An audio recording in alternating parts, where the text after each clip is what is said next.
Hello, everyone. Welcome to the Aquarian Mind podcast. Today's podcast, episode number 214. I'm your host, Jamel Crothers. You know what day it is. It's Monday, and it's Mondays with Mello. Today, I'm talking about 2013 days. Before we start, quick quote: we can do anything we want to if we stick to it long enough. Something that I thought about.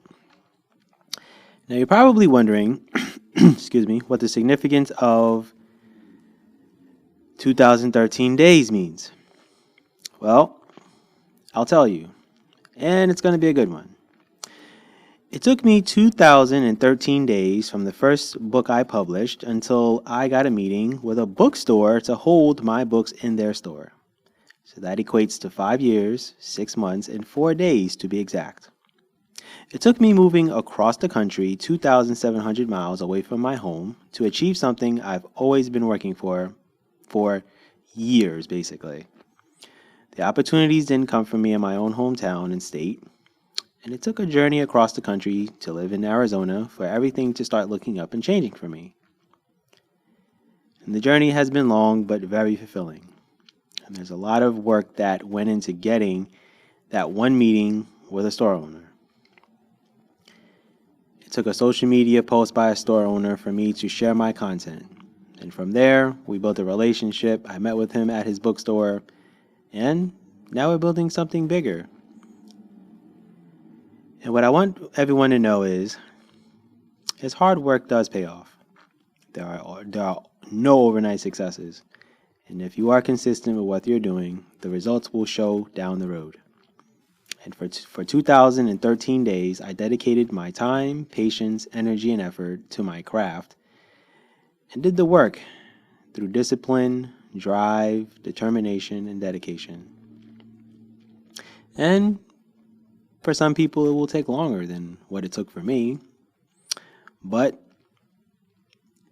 I always tell you guys to stay focused and continually prepare yourself for the opportunities and when they come.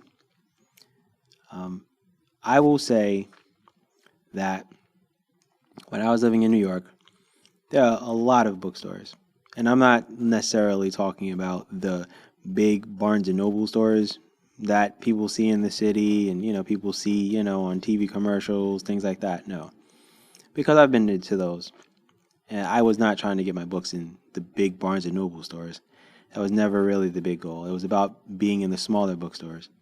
And I went through a process of emailing numerous bookstores and going through the process and reaching out and doing all these things. I even donated my book, like a few of my books, to a bookstore in Washington Heights. And nothing really materialized of that. So I will say that, my journey was fulfilling at the end. And I remember the day I went to that bookstore to meet with one of the store owners, and we talked briefly on Instagram, whatever the case is, and, told him about my books and my content, what I do, and he said, hey, come down to the bookstore. I asked him when he'll be there, and, I went down one Saturday. Saturdays are normally in the fall. Saturdays are go to the gym, come back, work on my writing and, do a couple of little things and watch college football. But that afternoon I sacrificed myself and I said, I'm going to go to the bookstore and meet with him. And I did. I had a couple of books and he looked at them and he said, this is really good. Like you really, are pretty well established. I think at the time I was in my mid 30s, late 30s, and the amount of books that I had published. And that day I met a local radio program director for a small Phoenix radio station. I met him that same exact day. And we sat in that bookstore and we talked for a good 2-3 hours about life and society and what we as black men go through. And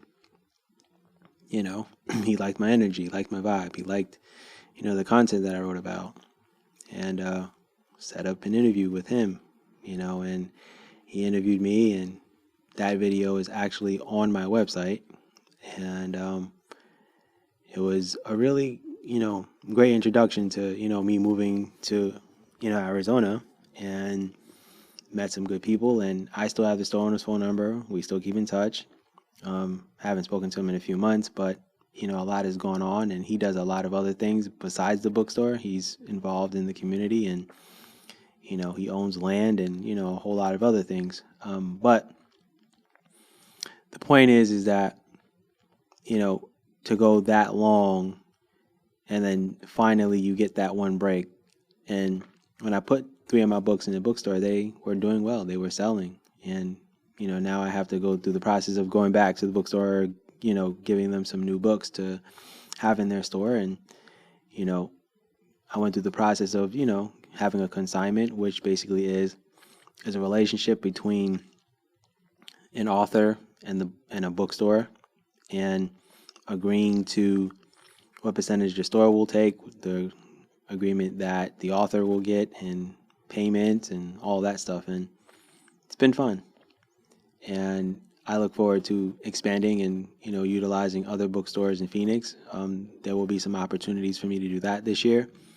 Things just have to line up, and there are some marketplaces where I'll be able to showcase my books in that regard. So I will revisit those things and give you the amount of days it took for me to get to that place, right? So I will say that it takes a lot of time to really build something that's going to go through the longevity, that's going to go through longevity. Basically, if you want longevity and legacy, you're going to really have to really work, and I mean really work your butt off. You're going to have to sacrifice things. You're going to have to continue to grind it out. They say it takes a good 8 to 10 years to build something that is going to be sustainable and is going to continually grow and flourish. And for me, well, I'm not going to necessarily say I'm any closer to retiring from writing books, because I'm not at that place yet. I probably won't be for another few years, but I'm very happy and fulfilled that I went through that whole process, and it took that much time to get to that point. Sometimes we want things to happen right away, and a lot of times it's not meant to happen right away, and not at that point, right? So I was meant to move across the country, and I was meant to meet the right people to give me that space to grow my brand, right? Because there are people that want to see you do well and be successful, and there are people that are already successful that want more people to be successful. And I'm not talking about from a financial perspective. I'm talking about from a purpose and passion standpoint. Because see, I already know I became successful the day I started writing, and I started immersing myself into the God-given talents and abilities that were given to me. And believe it or not, if you guys don't know, I've been in sports for years until I kind of left it and decided, you know what, I need to really utilize what I am good at, which is writing. And you guys, whether you guys know it or not, excuse me, if you guys know what you're great at, utilize it, take advantage of it, and pass the torch to those that are behind us, and even pass the torch to those that are within your age range and above. So I will tell you guys, keep going with this. Whatever you're doing and whatever you love, keep doing it. Keep working at it. I am a story that's like anyone else's. Took me a long time to get to that point. 5 years. Over 5 years it took me to finally get to that point where I can have books in a bookstore. It's not a huge bookstore. It's just a Black-owned small bookstore where they are selling self-published authors along with all of the major books that are written by Black authors in history. It's a very nice store. It's convenient. It's centrally located in Midtown Phoenix, and it's called Grassroots Bookstore.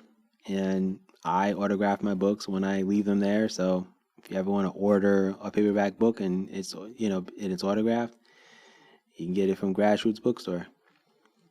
You can follow them on Instagram, and Grassroots is with a Z. So if you're doubting yourself on your journey, this is the podcast that will let you know that everything takes time. And with that said, that's my podcast for today. Thank you guys for listening as always. Have a good week. Be good, everyone, and go accomplish your goals.